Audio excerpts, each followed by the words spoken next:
Hello, in this video we will see how to install a database for practice into your SQL server. This database is free, provided by Microsoft, and they are calling it AdventureWorks. So let's go to this link first. As a step 1, I'm going to copy this link. I will also put this in the description. I already have opened this link, but just to show you, we'll go here again, paste and go. Once you are here, you will be in the documentation, AdventureWorks sample database, and you will see all these files options are provided to you.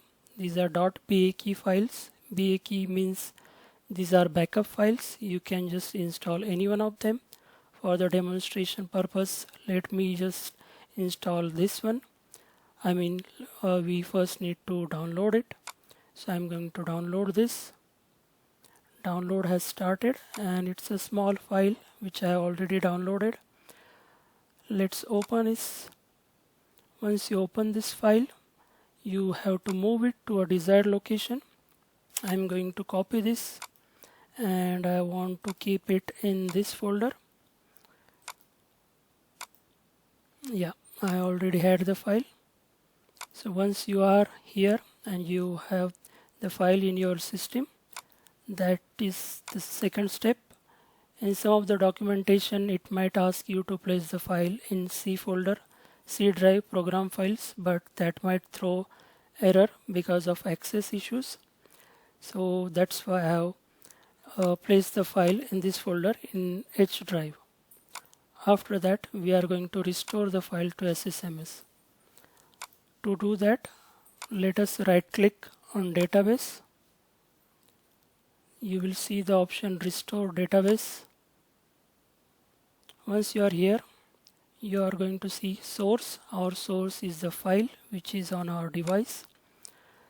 After that, we will see an address bar here. So let's browse. Click on these three dots. It will open up this window. Then add. After you add, our file is in the H drive.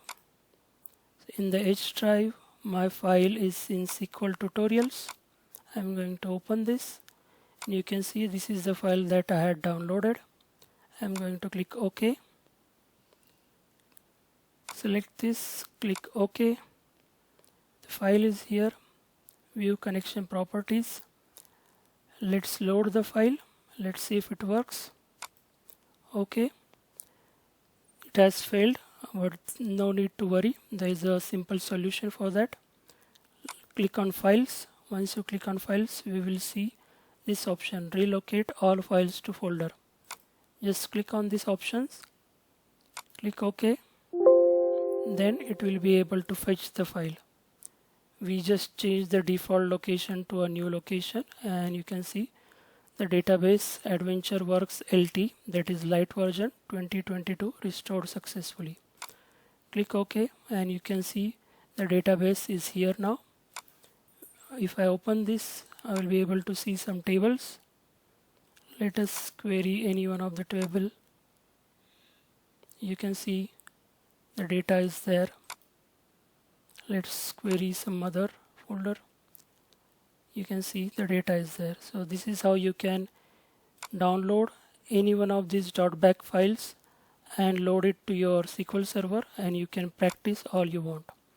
I hope you find this video useful. Thanks for watching.